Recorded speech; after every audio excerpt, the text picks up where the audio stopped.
Bagi saya sebenarnya ketika ada dinamika politik beberapa waktu yang lalu, ketika sejumlah nama dikait-kaitkan dengan Ketua Umum PSI, ada Pak Jokowi di situ dan ada nama-nama yang lain. Sebenarnya kalau mau jujur ya itu tidak lebih dari sekedar gimmick politik. Saya kira PSI itu punya nama-nama besar yang cukup ikonik ya. Misalnya Sekjen PSI saat ini Mas Raja Juli Antoni, beliau itu adalah orang hebat ya. Setahu saya beliau itu S1-nya adalah UIN Syarif Hidayatullah Jakarta, bacaan kitab kuningnya bagus. S1 dan S2 ya, itu S1 dan S2-nya di luar negeri, bahasa Inggrisnya mantap, pergaulan internasionalnya juga oke, dan saat ini Mas Raja Juli itu diamanatkan sebagai menteri di era Pak Prabowo dan Gibran.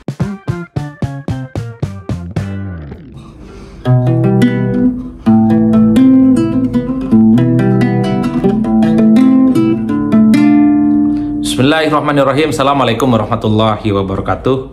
Akhirnya secara perlahan teka-teki soal siapa saja yang mencalonkan diri sebagai Ketua Umum PSI secara perlahan sudah mulai tersibak. Misalnya satu persatu nama-nama yang mencalonkan diri itu sudah mulai bermunculan. Misalnya ada nama seperti Ronald Sinaga yang juga akrab disebut dengan Bro Ron, mencalonkan diri sebagai salah satu kandidat orang nomor 1 di PSI.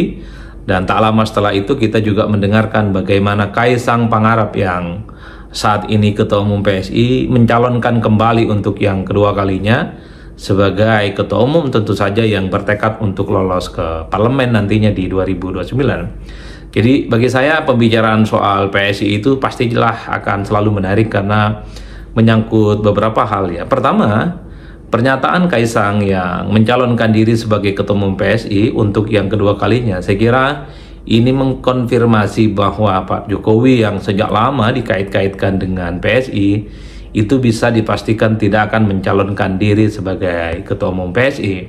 Kalau kita mengutip pernyataan Kaisang, mengatakan bahwa kan tidak mungkin anak dan ayah itu saling bersaing untuk menjadi Ketua Umum PSI. Oleh karena itu, teka-teki soal kemana arah politik Jokowi setelah tak lagi jadi presiden, setelah tak lagi bersama dengan PDIP, dulu memang sempat dikaitkan dengan Golkar, sempat juga misalnya dikaitkan dengan P3, sempat juga dikait-kaitkan dengan PSI, akhirnya terjawab. Setelah Kaisang mencalonkan diri sebagai Ketua Umum PSI, itu artinya automatically memang Pak Jokowi sepertinya memang tidak akan mencalonkan diri sebagai Ketua Umum PSI. Bagi saya itu clear. Itu artinya apa ya? Sepertinya memang Pak Jokowi itu lebih memilih untuk menjadi partai perseorangan, alias tidak bergabung dengan partai manapun, terus menjadi Pak Jokowi seperti saat ini yang terus memberikan statement-statement terkait dengan situasi politik yang berkembang di Indonesia. Itu yang pertama. Nah, yang kedua tentu saja yang menarik adalah soal Kaisang yang mencalonkan diri kembali untuk yang kedua kalinya. Bagi saya sebenarnya ketika ada dinamika politik beberapa waktu yang lalu, ketika sejumlah nama dikait-kaitkan dengan Ketua Umum PSI, ada Pak Jokowi di situ dan ada nama-nama yang lain. Sebenarnya kalau mau jujur ya itu tidak lebih dari sekedar gimmick politik sebenarnya.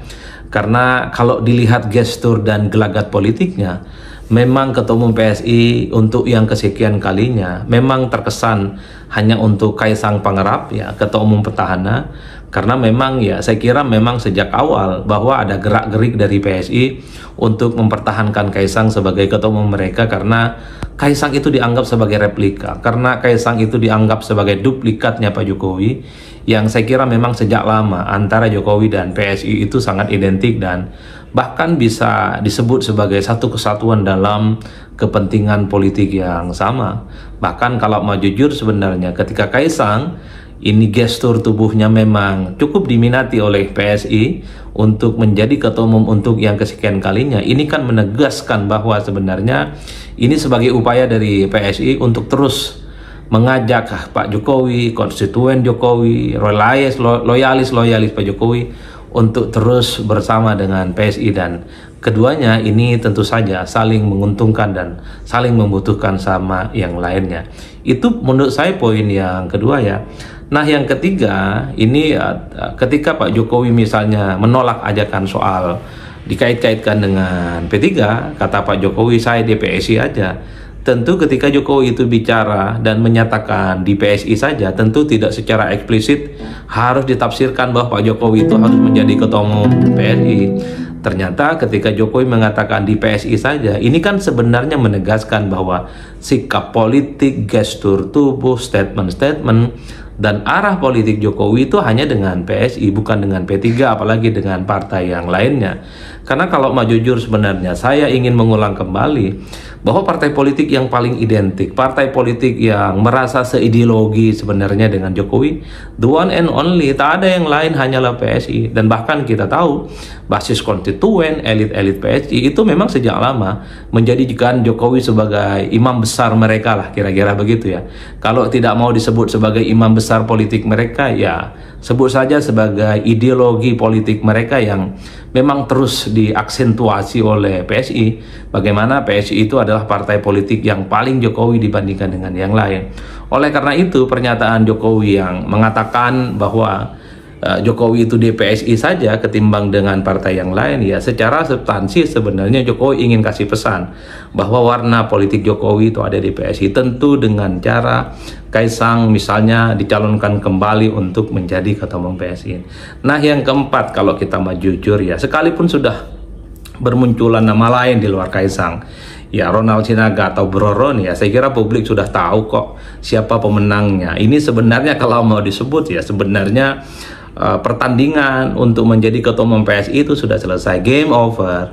Sekalipun pemilihan ketua umum PSI itu misalnya one man one vote diikuti oleh seluruh konstituen dan pemilihnya PSI, tapi yakinlah bahwa kalau Kaisang maju kembali untuk yang kedua kalinya, saya kira calon-calon yang lain itu ya harus kita akui pastinya wassalam dan pasti kalah ya, karena apapun judulnya, Kaisang itu adalah replika politik Jokowi, duplikat politiknya Pak Jokowi, dan kader-kader PSI menerima Kaisang apa adanya dengan tangan terbuka.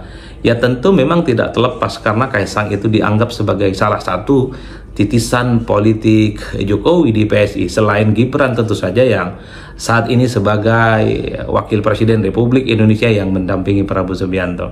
Oleh karena itu bagi saya game over sebenarnya ketika Kaisang maju kembali menjadi calon ketua umum PSI untuk yang kedua kalinya. Jadi nama-nama yang bermunculan ya bagi saya hanya sebatas ornamen demokrasi, pelengkap persaingan yang mengesankan bahwa sebenarnya PSI itu adalah partai yang super terbuka, partai yang inklusif, di mana proses pemilihan mereka itu tidak hanya dipilih oleh segelintir elit, tidak dipilih hanya segelintir orang, tapi one man one vote dilakukan secara online. Tapi ketika Kaisang mencalonkan kembali untuk yang kedua kalinya, ya rasa-rasanya memang calon yang lain itu memang harus diakui bagaimana mereka itu tidak terlampau kuat sebenarnya untuk mengalahkan Kaisang dalam konteks pemilihan ketua umum PSI nantinya di bulan Juni. Itu yang keempat. Nah, yang kelima, ya terlepas soal misalnya publik sudah bisa menebak siapa yang akan memenangkan pertarungan sebagai ketua umum PSI, sebenarnya publik juga menunggu nama-nama besar lain di PSI untuk mencalonkan diri sebagai ketua umum. Misalnya saya kira PSI itu punya nama-nama besar yang cukup ikonik ya. Misalnya Sekjen PSI saat ini Mas Raja Juli Antoni, beliau itu adalah orang hebat ya. Setahu saya beliau itu S1-nya adalah UIN Syarif Hidayatullah Jakarta, bacaan kitab kuningnya bagus. S1 dan S2 ya, itu S1 dan S2-nya di luar negeri, bahasa Inggrisnya mantap, pergaulan internasionalnya juga oke, dan saat ini Mas Raja Juli itu diamanatkan sebagai menteri di era Pak Prabowo dan Gibran. Tentu publik berharap sebenarnya terlepas bagaimana konstelasi politik di PSI, kalah dan menangnya nanti, tentu sosok seperti Mas Raja Juli ini diharapkan tampil ke publik ya, mencalonkan diri sebagai ketua umum PSI, tentu untuk memberikan bagaimana narasi-narasi besar terkait dengan bagaimana PSI di kemudian hari. Karena kalau mau kita sebutkan satu persatu ya, saya kira memang Raja Juli adalah salah satu kader PSI yang sangat ikonik, sangat menurut saya cukup populer dan memiliki kapasitas dan kompetensi di atas rata-rata. Saya kira layak kita tunggu apakah Bro Raja Juli ini juga akan mengambil formulir mencalonkan diri sebagai calon ketua umum PSI bertanding dengan Kaisang seperti calon-calon yang lain. Selain Raja Juli Antoni, saya kira yang sering tampil ke publik mengatasnamakan kader PSI adalah tentu saja adalah Bro Ade Armando, atau kita sebut sebagai Bang Ade Armando. Seorang tokoh yang inklusif, tokoh yang sangat pluralis, pejuang demokrasi, dan selalu konsisten memberikan dukungan politiknya kepada Jokowi dan Gibran ketika bermunculan serangan-serangan yang bermunculan dari berbagai kalangan. Dan kita tahu bahwa Ade Armando ini adalah seorang intelektual, alumni UI, S3 yang saya kira memang memiliki kecakapan intelektual, kemampuan retorika dan organisasi di atas rata-rata. Oleh karena itu nama-nama seperti Raja Juli, kemudian siapa, Ade Armando, dan mungkin juga ada Bro Andi Budiman, ya, kemudian Isyana Bagus Oka, tentu diharapkan ke publik sebagai sosok yang diharapkan untuk menjadi salah satu figur yang bisa meramaikan bagaimana kontestasi politik yang ada di internal PSI. Saya kira nama-nama ini menurut saya adalah nama-nama ikonik, adalah orang-orang lama di PSI yang saya kira pastinya sudah hafal betul bagaimana anatomi dan kekuatan politik yang ada di PSI saat ini. Sayang kalau suksesi pemilihan ketua umum PSI harus dilewatkan oleh figur-figur seperti Raja Juli, Ade Armando, Isyana Bagus Oka, Andi Budiman, dan nama-nama besar yang lain. Kalau Sis Grace saya kira sudah pernah menjadi ketua umum PSI, ya, dan sepertinya memang tidak mencalonkan diri. Tapi nama-nama lain di luar Sis Grace, saya kira mereka yang saya sebut sebagai nama yang cukup fenomenal, punya darah biru PSI, dan saya kira mereka lah sosok orang yang cukup paham betul bagaimana seluk-beluk masa depan dan perjuangan PSI di masa-masa yang akan datang. Itulah yang ditunggu oleh publik, ya, terlepas soal prediksi siapa yang akan menang, terlepas dari dugaan-dugaan bahwa yang akan mudah memenangkan pertarungan ini adalah Kaisang misalnya. Tapi minimal begitu banyak calon-calon yang muncul, terutama figur-figur penting, figur-figur sentral di PSI ini tentu akan semakin memperkaya bagaimana diskursus politik yang dimunculkan oleh PSI di masa-masa yang akan datang.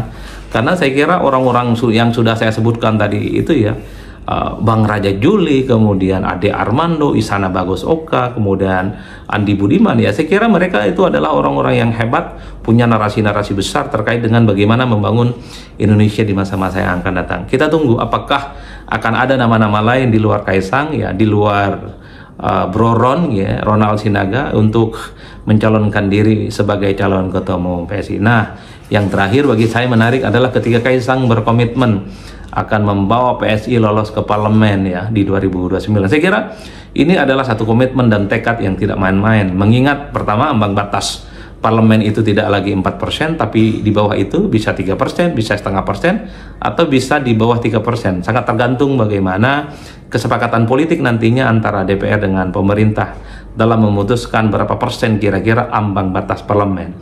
Yang jelas ketika ambang batas parlemen tidak lagi 4%, partai sekelas PSI mungkin ada harapan untuk lolos di sana. Tentu sangat tergantung bagaimana kerja politik, ya, kemudian networking yang dibuat supaya PSI itu untuk yang pertama kalinya lolos ke parlemen di 2029. Di luar itu tentu saja alasan Kaisang bertekad membawa PSI lolos ke parlemen, ya, tentu tidak lepas dari sosok Jokowi, ya, karena bagi kader-kader PSI dan bagi siapapun yang menyukai Jokowi, sepertinya memang di 2029 Jokowi itu dianggap memiliki magnet dan kekuatan politik yang akan bisa mendongkrak bagaimana elektabilitas dan perolehan suara PSI tentu saja di 2009. Tinggal kita uji dan tinggal kita cek apakah kesaktian Jokowi yang memenangkan presiden kedua kalinya, karena Jokowi adalah salah satu presiden yang pernah jadi presiden 2 kali berturut-turut selain SBY, apakah nantinya di 2029 akan memberikan tuah,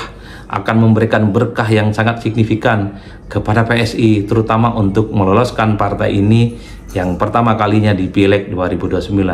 Tentu waktu dan kerja politiklah yang akan menjawab. Kalau saat ini hanya sifatnya prediksi, sifatnya adalah menebak-nebak, ujungnya adalah kita tunggu di 2029 nanti apakah komitmen Kaisang dengan begitu keyakinan luar biasa akan mampu membawa PSI lolos ke parlemen. Karena kita tidak pernah tahu, politik kita itu begitu dinamis, politik kita itu begitu cair, dan yang paling penting politik kita itu terutama terkait dengan Pileg itu susah sekali untuk ditebak. Dan itu terbukti misalnya pemenang Pileg sejak 2004, 2009, 2014, 2019 dan bahkan 2024 itu kan berubah-berubah. Misalnya dalam Pileg 99 pasca reformasi kira-kira begitu.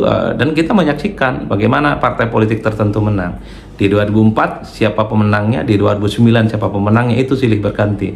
Pernah suatu waktu pasca reformasi misalnya PDIP tampil sebagai partai yang memenangkan pileg, sekalipun pilpresnya misalnya dimenangkan oleh SBY, tapi SBY hanya menang pilpres tapi pilegnya kalah.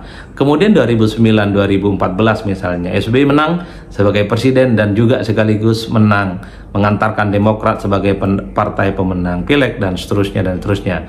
Dan di 2014, 2019, 2024 dalam konteks pileg kita melihat PDIP sebagai partai pemenangnya.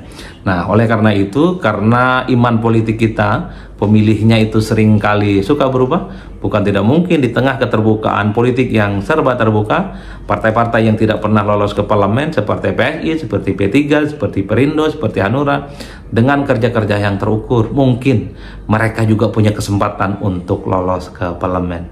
Karena yang kita bicarakan adalah PSI, mari kita cek ya, salah satunya nanti apakah PSI di bawah kepemimpinan yang baru yang diprediksi oleh publik sangat mungkin kembali akan dipimpin oleh Kaisang, akan tampil sebagai partai politik yang lolos ke parlemen. Saya kira di situ. Salam politik Syeun, pastinya mantap semantap-mantapnya. Wassalamualaikum warahmatullahi wabarakatuh.